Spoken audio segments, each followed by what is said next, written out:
Every town has a dark side. The city of Rochester, New York, for most of you out there, is just a random place in America. I mean, if you're not from the area, chances are this town never crosses your mind, and that's understandable.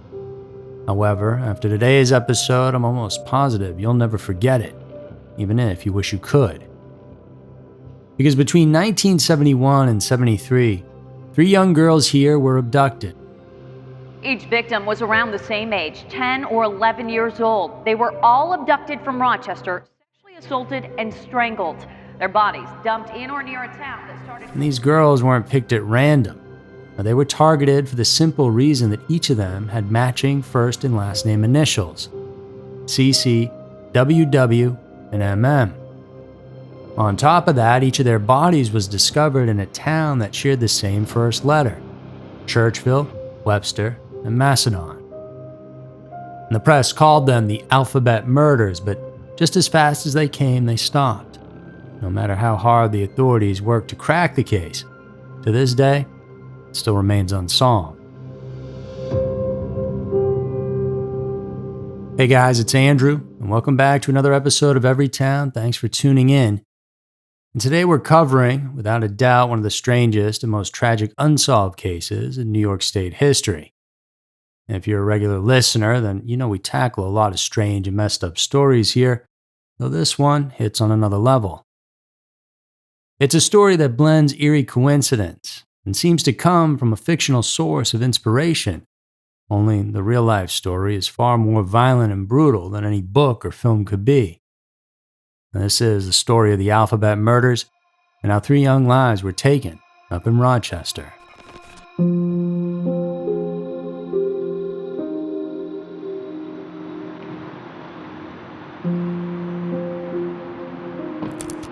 Nestled in upstate New York, sitting just underneath Lake Ontario, is the city of Rochester. And nowadays it has a population around 200,000, but back in the early 1970s, when our story takes place, the town was more booming, by almost 100,000 more people. There were manufacturing jobs aplenty, thanks to companies like Kodak, Xerox, and Bausch & Lomb. It was a place that proudly held on to its blue-collar backbone. And families lived in modest homes in tight-knit neighborhoods where parents worked the assembly lines and kids played hopscotch on the sidewalks or ice skated across frozen ponds in the winter. The crime rate was low, and the community was strong, and the rhythm of life felt predictable, even safe. Now, this was a time well before the fear of stranger danger had fully set in. The children walked to school alone. They ran errands for their grandparents, waved to familiar faces at corner stores, and spent hours outside until the streetlights flickered on. Rochester might not have been flashy, but it was stable, or at least it seemed that way. But somebody sinister was about to change all that, because one of those familiar faces in the community, maybe the mailman, a teacher, or one of those assembly line workers, was harboring some seriously dark thoughts. And they knew the city well, how to move about undetected, and they knew the kids in those neighborhoods, their routines, and most importantly, their names. They would soon make those thoughts a reality, strike down upon this town with a rage and a flash, and then just poof, up and vanish, leaving the entire community forever changed.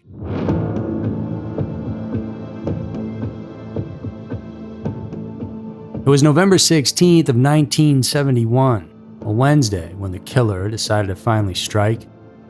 And 10-year-old Carmen Colon, with the initials CC, was headed out to town on a quick errand to help her grandmother. She was picking up a prescription from Jack's Pharmacy in the Bull's Head neighborhood, just a short walk from her home in southwest Rochester. It was cold that day, but clear, and Carmen had done this kind of errand before. She was mature for her age, independent, strong-willed, so normally it wouldn't be a problem. But this day was anything but normal. Around 4:30 in the afternoon on November 16th, she left the house to run an errand for her grandfather. She walked just about 2 blocks to what was then Jack's drugstore on West Main Street to pick up a prescription. About an hour after she left the house, the pharmacist and owner, Jack Corbin, called Carmen's grandmother to check in on the girl. Again, this was a sign of the times and how close-knit everyone was here. Jack had seen the girl in the store and told her to just wait for a moment while he filled the prescription, at which point she told him she needed to leave, so she did. She seemed in a hurry. He thought she'd come back, but she didn't. She never picked up that medicine, and he didn't know what had happened. Well, neither did her grandmother, and the girl hadn't come home. As it turns out, the next time anyone saw her, she was running, panicked, down the shoulder of Interstate 490. She was half clothed. She didn't have pants on. She just had a shirt on.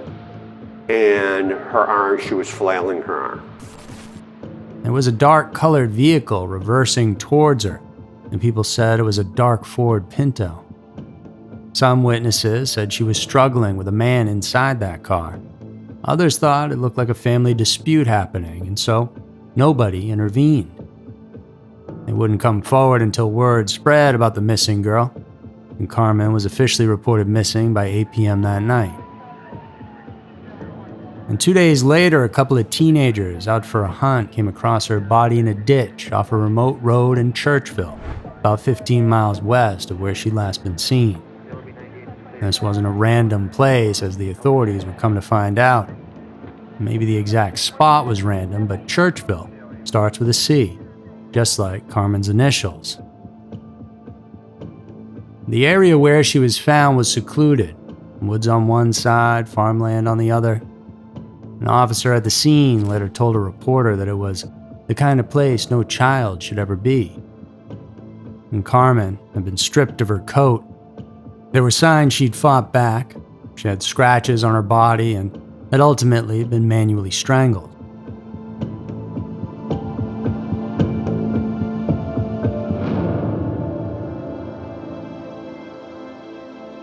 When the news spread around, the city wasn't just stunned, they were outraged.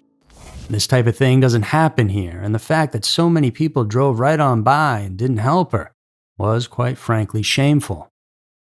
Rochester was determined to find out who did this. They erected 5 huge billboards all along major highways in the area with Carmen's face placed on them. They offered a cash reward for information that led to an arrest, but it was also a warning to everyone who saw them.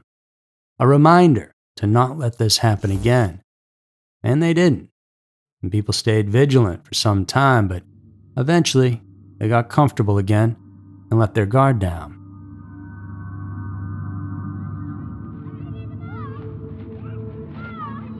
Close to a year and a half later, just as life in Rochester was beginning to settle again, just as parents started letting their kids ride bikes and run errands like before, the killer struck again.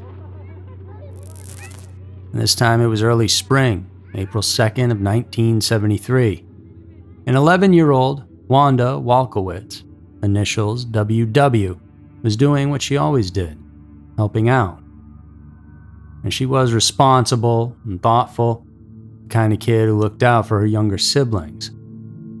Around 5:30 p.m., Wanda Walkowicz had gone to the Hillside Delicatessen to pick up some groceries for her mother. It was just 3 blocks from her home on Avenue D. Bill Van Orden, a clerk at the deli, was one of the last people to see Wanda alive. She packed the bag herself, paid, and started the short walk back to her house on Avenue D and Conkey Avenue, which is on the north side of town.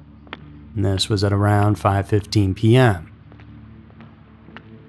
Within a few hours, her mother Joyce had reached out to police who weren't going to have a repeat of what happened to Carmen. They responded quickly, and every officer available began retracing her route and moving outward from there. And flyers were quickly printed, and through the night and into the next morning, residents searched alleyways and vacant lots, covering every inch of the neighborhood and beyond. The next day, what everyone feared became a reality when an officer found Wanda's body at the base of a hill, off a service road in Webster, about 7 miles from where she'd last been seen. The body was found at the Bay Bridge rest area on Route 104 near the Irondequoit Bay Bridge. Now, the position of her body in relation to that road made it appear like she had just been tossed out of a car and then rolled on down the embankment. She had been SA'd and also strangled, likely in the car, only this time it appeared to be with a ligature, likely a belt. Wanda Walkowicz in Webster. Another double initial, another town that started with the same letter, another child. Officially, police didn't link the cases just yet, but Rochester residents didn't need a press conference. The similarities were too bizarre to ignore, and someone was out there after their kids.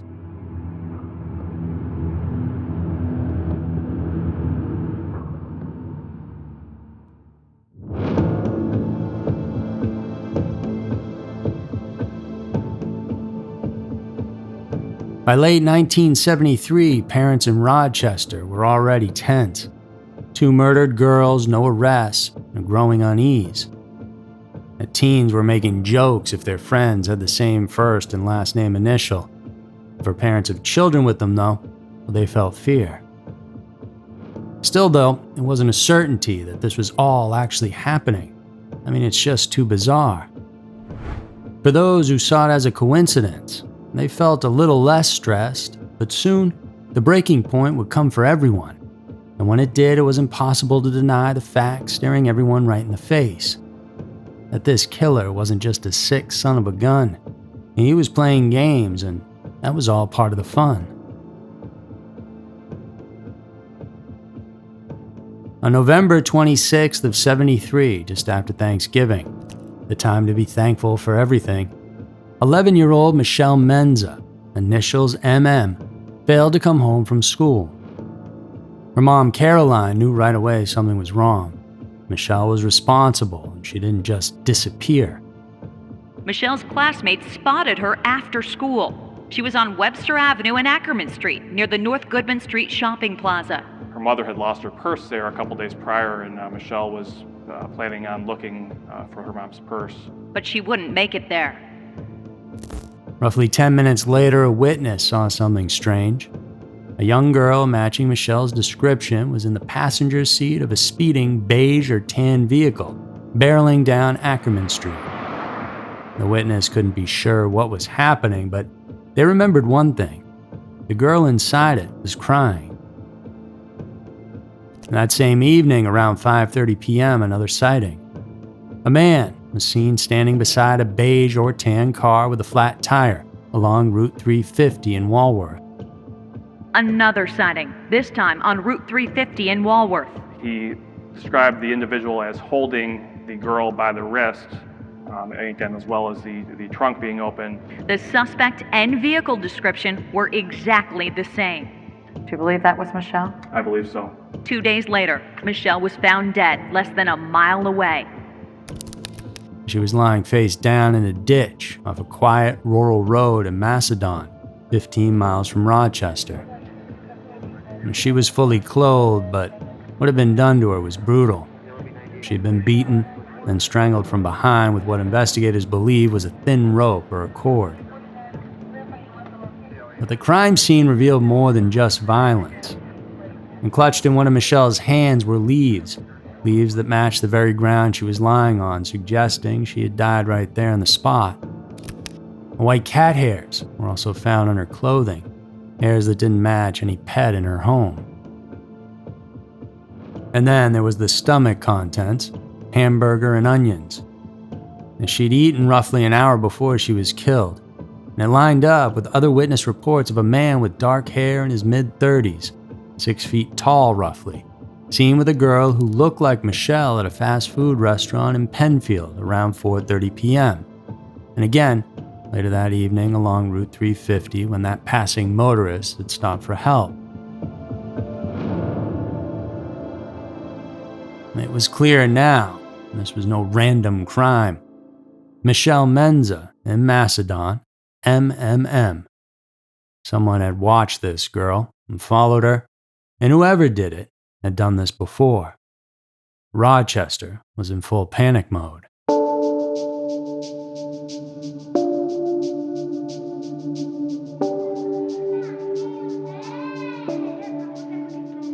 And by the time Michelle's body was found, parents were literally pulling their children from schools. And kids were no longer allowed to walk to the corner store or wait for the bus or do anything alone. Hardware stores couldn't keep deadbolts in stock. Self-defense classes were organized at churches and community centers.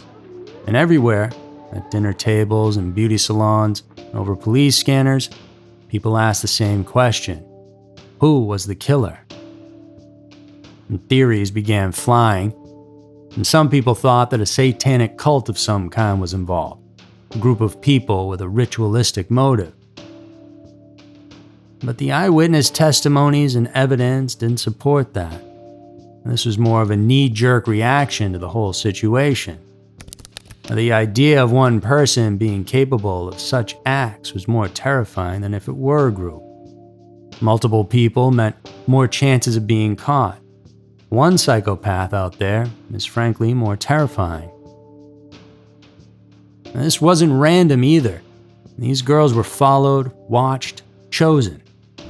That kind of coordination, and picking children with specific initials, abducting them undetected and dumping them in matching towns, suggests someone who knew the area well. Maybe even knew the families and the victims. This was no guy passing through town on a whim, holed up at a motel while he plotted and schemed over a couple of years. No, he lived right there in Rochester and probably had his whole life. He had access to a vehicle.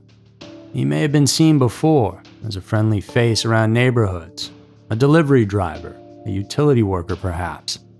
He may have been charming or invisible. But one thing's certain, he was smart, calculated, and deeply disturbed. Because only a twisted mind could turn murder into a pattern. Only a predator with patience could design crimes that mocked investigators while devastating families. And he was likely a loner, not in the sense that he had no friends necessarily, though that's very possible, but more that he lived alone with no family to tie him down or keep him distracted from the task at hand. A person who spent nights fantasizing about his kills and having the world around him finally take notice of what he was capable of, all while staying one step ahead. And he probably sat in a dark apartment at night, watching movies or reading books in his favorite chair. And apparently, one he was really into was either the 1965 British film aptly titled The Alphabet Murders, or the book it was adapted from. So check this out. This movie aired in the US on several channels, and there was some hype behind it because it was based on the very popular Agatha Christie novel called The ABC Murders. In the story, there is a killer that chooses his victims based on matching initials and murdered them in alphabetically relevant locations. So in it, you have Alice Asher, killed in Andover, so AAA. Then Betty Barnard, killed on a beach in Bexhill, triple Bs. And Carmichael Clark in Churchton, so you get the idea. In the film and book, the pattern is crucial, and that exact logic seemed to be playing out in real life here in Rochester. Carmen Colon in Churchville, Wanda Walkowicz in Webster, Michelle Maenza in Macedon. So then, had someone decided to bring this fiction to life. This idea is particularly scary because of what it implied, that the murders weren't impulsive in any sort of way. They were scripted and planned, like a twisted performance. The killer had to search for girls with the same double initials and then find a town nearby to match. And maybe he looked up Jennifer Jenkins, for example, but because there's no town within a 40-mile radius of Rochester that starts with J, well, she was spared. And she'll never know just how close she actually came.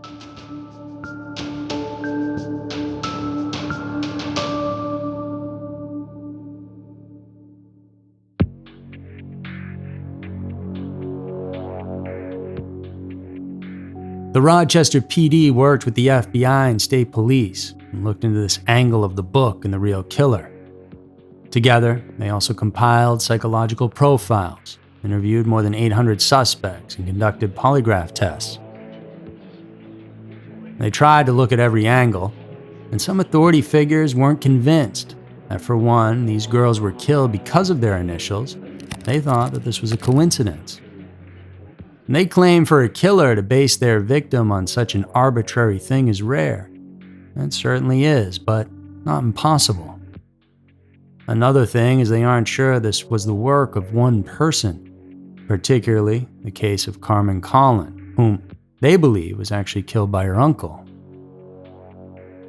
If you recall, witnesses who saw her on the road that day where that car was reversing saw a black car.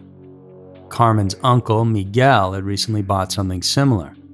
In the other cases, we have a tan or beige car. And Miguel was a troubled guy with a criminal record. And just a few days after his niece was found dead, he hightailed it over to Puerto Rico and never looked back. Now, he reportedly had scratch marks on his face and had cleaned his car thoroughly before leaving. Years later, Miguel died in a murder unaliving situation, but even with those red flags, no direct evidence tied him to Carmen's murder. And since he was out of the country for the other two, well, he's not a suspect in those. Another very interesting suspect was a guy named Dennis Termini, a 25-year-old local firefighter and serial assaulter of women. He had attacked multiple young ladies in the area and bore a physical resemblance to descriptions from witnesses. And when I say multiple, we're talking a minimum of 14 according to the records. And when police closed in on him, Termini decided to exit this earth on his own terms in 1974. An examination of his vehicle did reveal white cat fur on the upholstery. The white cat hairs were found on Michelle's clothing. In 2007, his body was exhumed to obtain DNA, which was compared to what was found on Walkowicz's body, and they were not a match. Unfortunately, no DNA was found on Carmen or Michelle. Then there was Kenneth Bianchi, who would later become infamous as one half of the Hillside Stranglers. Kenneth Bianchi also grew up in Rochester. He's known as the Hillside Strangler for a string of murders in California. A duo responsible for the deaths of at least 10 women in Los Angeles. But before his California killing spree, Bianchi lived in, of all places, Rochester. He drove an ice cream truck there, giving him access to young children. He was manipulative, charming, and very violent. Bianchi's victims in LA were usually in their teens or early 20s, and he had no clear alibi for the time of the Rochester murders. Still though, investigators could never pin the alphabet murders on him. Despite exhaustive work throughout several decades, the investigation has unfortunately produced no arrests. The case, as of right now, is ice cold.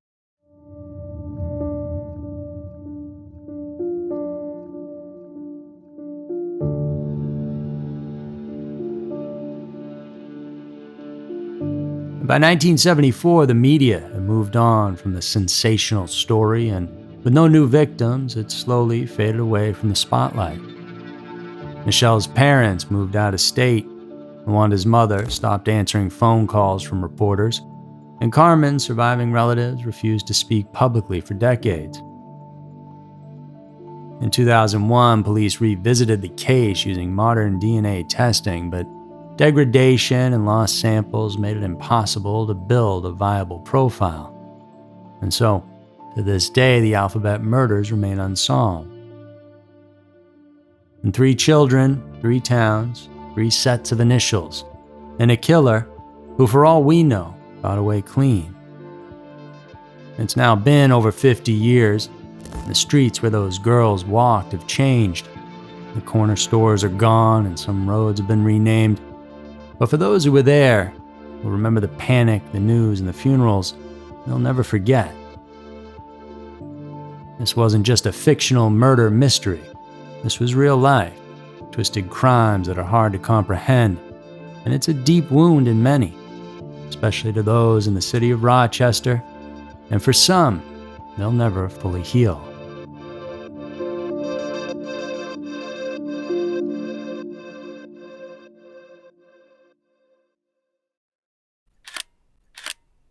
That's going to do it for this week's episode of Every Town.